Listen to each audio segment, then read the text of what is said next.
செம்ம எமோஷனலான எபிசோட் வந்திருக்குன்னே சொல்லலாம். மிஸ் பண்ணாமல் ஃபுல்லோடையும் கேளுங்க. இந்த வீடியோ பிடிச்சிருந்துச்சுன்னா லைக் பண்ணி நம்ம சேனல் கண்டினியூ ஆதரவு வந்துட்டாங்க. நம்ம ரேவதி மாட்டுக்கும் அப்பாடா எப்படி இருந்தாலும் அம்மாவோட மனசில் அடுத்த கட்டத்துக்கு போயிட்டாங்க. பாட்டி தான் நம்ம வீட்டை வந்து காப்பாற்றி கொடுத்துருக்காங்கன்னு அம்மாவுக்கு வந்து நல்லாவே தெரிஞ்சிருக்கு. அதே மாதிரி கூடிய சீக்கிரம் பேரனையும் மன்னிச்சிடுவாங்க. இனிமேட்டு கவலை இல்லைங்கிற மாதிரி சூப்பராக வந்து யோசிச்சுட்ருக்காங்க ரேவதி. சாமுண்டேஸ்வரி தனியாக வந்து சேரில் வந்து உட்காந்துக்கிட்டு யோசிக்கிறப்ப என்ன நடக்குது, நம்ம சந்திரா ஆரம்பத்துலேருந்து நம்ம ராஜா மாப்பிள்ளையே ராஜா சேதுபதிக்கு சொந்தக்காரங்கிற மாதிரி சொல்கிறாப்புல. மாயா கிட்ட போய் கேட்டால் நீ என்ன வேணா நினச்சிக்க, ஆனால் உண்மை என்னமோ அதுதான் சொல்லி மாயாவும் பேசிகிட்டு இருக்கா. அப்படி இருக்கிற சூழ்நிலையில் எப்படி இது எல்லாம் சாத்தியம்? சரி, நம்ம எதுக்கும் நம்ம ஃப்ரெண்டுக்கிட்ட போய் கேட்போம்னு சொல்லிட்டு எங்கே இருக்கேன்னு சொல்லி ரகசியமாக அவங்க ஃப்ரெண்டு தீபாவுக்கு ஃபோன் அடிக்கிறாங்க. அந்த இடத்துல நான் ஆஃபீஸில் தான் இருக்கேன், உன்னை பார்க்குறதுக்காக வரேன். என்ன சாமுண்டேஸ்வரி, அஃபிஷியலாவா இல்லை சும்மா கேஷுவலாவா? அஃபிஷியலாக தான். சரி வாமா அப்படின்னு சொல்லிட்டு ஃபோனை வச்ச உடனே அவங்க முன்னாடி போய் உட்காடுறாங்க. என்ன வேணும்? என் மாப்பிள்ள எனக்கு தெரிஞ்சவரா இல்லை அந்நியமான்னு எனக்கு தெரிஞ்சாகணும். என்ன சொல்கிறேன்? உன் மாப்பிள்ளனாலே அது உனக்கு தெரிஞ்சவர் தானே? இல்லை, எனக்கும் ஒரு குடும்பத்துக்கும் ஆகவே ஆகாது. ஆனால் இவரை எல்லாரும் சேர்ந்து அந்த குடும்பத்தை சேர்ந்தவங்க தான் அப்படின்னு சொல்லி சொல்கிறாங்க. என் குடும்பத்தையும் இன்னொரு குடும்பத்தையும் சேர்த்து வைக்கணும் தான் இப்படியெல்லாம் பர்ஃபார்ம் பண்ணுறாரோன்னு எனக்கு சந்தேகம் இது நாள் வரைக்கும் தோணுனதில்லை.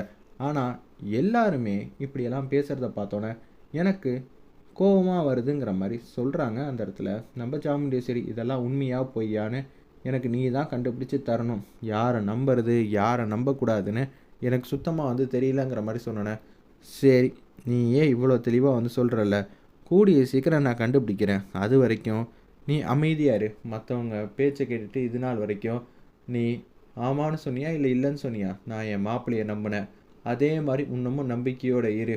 அப்படி இருந்தால் மட்டும்தான் நீ எப்போதும் போல் இருக்கன்னு எல்லாரும் யோசிப்பாங்க. நான் உண்மையை கண்டுபிடிச்சி உங்ககிட்ட வந்து சொல்கிறேங்கிற மாதிரி சொல்லிகிட்டு இருக்காங்க. அந்த இடத்துல சரிம்மா உனக்காக நான் காத்துக்கிட்டு இருக்கேங்கிற மாதிரி அந்த இடத்துல சொல்லிவிட்டு வெளில வராங்க. எப்படியோ நம்ம எல்லா விஷயத்தையும் வந்து சொல்லியாச்சு, இனிமேட்டு கவலை இல்லைங்கிற மாதிரி சொல்லிகிட்டு இருக்கிறப்ப ராஜராஜன்ட்ட வந்து பேசுகிறாங்க. நம்ம மாப்பிள்ளை கார்த்தியும் மயில் வாங்கணுமா? மாமா பார்த்தீங்களா, நம்மளோட பாட்டியை கூடிய சீக்கிரம் ஏற்றுக்க வாய்ப்பு இருக்குது அப்படின்னு சொல்லும்போது, என்னப்பா நீ, அப்படியெல்லாம் இல்லவே இல்லை. என்ன மாப்பிள்ளை, இப்போ தான் நல்ல விஷயமா வந்து என் மாப்பிள்ளை வந்து சொல்கிறாங்க, நீங்கள் இல்லைன்னு சொல்கிறீங்க. ஏன்னா சந்திரா இந்த வீட்டில் இருக்கிற வரைக்கும் இதெல்லாம் நடக்கவே நடக்காது. அப்படியே அவங்க எல்லா விஷயத்துலையும் நம்பினா கூட அவங்க ஏதாவது ஒன்று குட்டி கலாட்டாக கண்டிப்பாக ஒன்று பண்ணிக்கிட்டே இருப்பாங்க. நம்ம இன்னும் கொஞ்சம் கவனமாக இருக்கணும். எந்த ரூபத்தில் வேணாலும் என்ன வேணாலும் ஆரம்பிக்கலாம். இப்போ அவங்க தோற்று போயிருக்காங்கப்பா. தோற்று போனவங்க என்ன பண்ணுவாங்க? அடுத்து எதுவும் திட்டம் எதுவும் போடுவாங்கன்னு நினைக்கிறியா அப்படின்னு சொல்லி கேட்கும்போது, இல்லை நீங்கள் சொல்கிறது கரெக்டாக தான் இருக்குது, சொல்லுங்கள். ஒன்று எப்படியா இருந்தாலும் அடுத்த திட்டத்தை படி மாட்டி விடணும் அப்படின்னு தான் யோசிப்பாங்க. என்ன சொல்கிறீங்க மாப்பிள்ளை? நம்ம கார்த்தியோட வரலாறு எல்லாத்தையும் வந்து சாமுண்டேஸ்வரிக்கிட்ட நிரூபிக்கணும், அதை மட்டும்தான் யோசிப்பாங்க தவிர வேறு எதுவுமே யோசிக்க மாட்டாங்க. நம்ம குடும்பத்தை பழி வாங்கணும் அந்த மாதிரி எண்ணெல்லாம் அவங்களுக்கு இப்போதைக்கு வரவே வராது. ஏன்னா கார்த்தி இருக்கிற வரைக்கும் எதுவுமே நடக்காதுன்னு அவங்களுக்கே நல்லா தெரியுங்கிற மாதிரி சொல்லிகிட்டு இருக்காங்க. அந்த இடத்துல இதை கேட்ட உடனே, நீங்கள் சொல்கிறதெல்லாம் கரெக்டு தான் மாப்பிள்ள, ஆனால் நம்ம கொஞ்சம் எதுலேயும் எச்சரிக்கையாகவே இருக்கணும். சரி, நானும் என் ஃப்ரெண்ட்ஸ் சர்க்கிள்கிட்ட எல்லார்ட்டையும் வந்து சொல்லி வைக்கிறேங்கிற மாதிரி சூப்பராக வந்து யோசிக்கிறாங்க. அந்த இடத்துல நம்ம கார்த்தி அல்டிமேட்டாக இருந்துச்சுன்னே சொல்லலாம். அந்த சீன்லாம் ஒரு பக்கம் கேஷுவலாக சரி டைம் ஆச்சு மாப்பிள்ள தூங்க போங்கன்னு சொன்னோன்னே ரேவதி மட்டும் கேஷுவலாக உட்காந்துட்டு இருக்காங்க. என்னது இன்னமும் என்னோடய வீட்டுக்காரரை காணுமாச்சே, அவர்கிட்ட 4 வார்த்தை ஏதாவது நக்கல் அடித்து பேசினா தான் எனக்கு அன்றைக்கி நாளே வந்து போன மாதிரி இருக்குங்கிற மாதிரி யோசிக்கிறப்ப கார்த்தி வந்து வராங்க ரூம்குள்ளே. கார்த்தி வந்தோடனே கதவை வந்து சாத்துறாங்க. ஏய் என்னப்பா, எப்போதும் நான் தான் கதவை வந்து சாத்துவேன், இன்றைக்கி நீ சாத்திட்டு வர, அப்போனா உனக்குள்ள காதல் வந்துருச்சு போலையே அப்படின்னு சொல்லும்போது கார்த்தி செம்ம கோவத்தின் உச்சத்தில் வந்து இருக்காங்க. அது தெரியாமல் நம்ம ரேவதி வந்து கியூட்டாக அழகாக வந்து பேசி வம்பளுக்குறாங்க. அந்த இடத்துல ஒரு பக்கம் இப்படியெல்லாம் பேசாத, எனக்கு பிடிக்காது, நான் பேசாட்டா வேறு யார் உன்கிட்ட இது மாதிரிலாம் பேசுவா, சொல்லுப்பா கார்த்தி சொல்லு அப்படின்னு சொன்னோன்னே, ஏய் ஒரு வாட்டி சொன்னால் உனக்கு புரியாதா அப்படின்னு சொல்லி கை தூக்கி பேச ஆரம்பிச்சிட்டாங்க. என்ன நீ இப்படியெல்லாம் என் மேலே கோவப்பட்டு பேசுகிற? நான் கோவப்படவே இல்லை, நீ என்ன எரிச்சல் ஏற்றுற அவ்வளோதான் சொல்லுவேன். நீ பண்ணுறதெல்லாம் எனக்கு சுத்தமாக வந்து பிடிக்கவே இல்லை, தள்ளி நெல் அவ்வளோதான் சொல்லுவேன். என்னது நான் உன்னை கடுப்பேற்றுறேனா? என்னடா நினச்சிட்டு இருக்க உன் மனசில் அப்படின்னு அந்த இடத்துல நம்ம ரேவதி அழுதுகிட்டே கேட்குறாங்க. நீ அழுதுகிட்டு கேட்டாலும் சிரிச்சுக்கிட்டு கேட்டாலும் எனக்கு சில விஷயம்லாம் சுத்தமாக வந்து பிடிக்கவே பிடிக்காது. அதை நான் என்றைக்குமே மாற்றிக்கவே மாட்டேன். நீ என்ன உன் மனசில் வந்து நினச்சிக்கிட்டு இருக்க? நான் எதுவும் கேட்க மாட்டேன் கேட்க மாட்டேங்கிறனால ஓவராக தான் பண்ணிகிட்டு இருக்க. மரியாதையாக இந்த ரூம்குள்ளே வந்தோமா தூங்கணுமான்னு இருக்கணும்.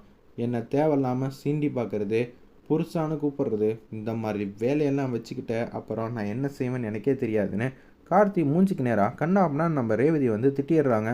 ரேவதி சும்மாவே வந்து அழுவாங்க. இதை கேட்ட உடனே அப்போனா நான் யார் உனக்கு சொல்லு, நான் யார் உனக்கு, எனக்கு இது தெரிஞ்சே ஆகணுங்கிற மாதிரி வாய்ஸ் வந்து அதிகமாக வந்து சொல்கிறாங்க. நான் உன்னோட மனைவி, ஞாபகம் இருக்கா? நீ என் கழுத்தில் தாலி கட்டியிருக்க, அது ஞாபகம் இருக்கா உனக்கு?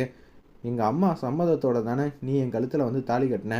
நானா உன்னை கட்ட சொன்னேன்? இப்போ என்றானா என்னப்பா நீ எனக்கு ஆதரிக்க ஆரம்பிச்சிட்டியான்னு ஒரு வார்த்தை தானே சொன்னேன். அதுக்குன்னு உன் இஷ்டத்துக்குன்னு கையை தூக்கி கடுப்பேற்றுற வேலையெல்லாம் வச்சுக்காத, இது மாதிரி கிண்டல் அடித்து பேசுகிற வேலையெல்லாம் வச்சுக்காதுன்னு சொல்கிறியே, இது நியாயமாக இருக்கா உனக்கு அப்படின்னு சொல்லும்போது ஏதோ ஒரு கோவத்தை இவகிட்ட காட்டிட்டோமா அப்படின்னு சொல்லி கார்த்தி அப்போ தான் கொஞ்சமாக வந்து புரிஞ்சுக்கிட்டு சமாதானம் பண்ணலான்னு, ஏதோ நான் ஒரு கோவத்தில் இருந்தேன், நீ அதை பற்றி தப்பாக நினச்சிக்காத, இல்லைனாலும் உன் மனசுக்குள்ளே நான் இப்படியெல்லாம் பேசுகிறப்பெல்லாம் என்னடா இவ இப்படியே வந்து பேசிகிட்டு இருக்கான்னு சொல்லி அப்பயே வந்து திட்டணும்னு தோணியிருக்கு. அதனால தானே இப்போ உனக்கு சான்ஸ் கிடச்ச உடனே நீ கண்ணா அப்படின்னு வந்து திட்டுற.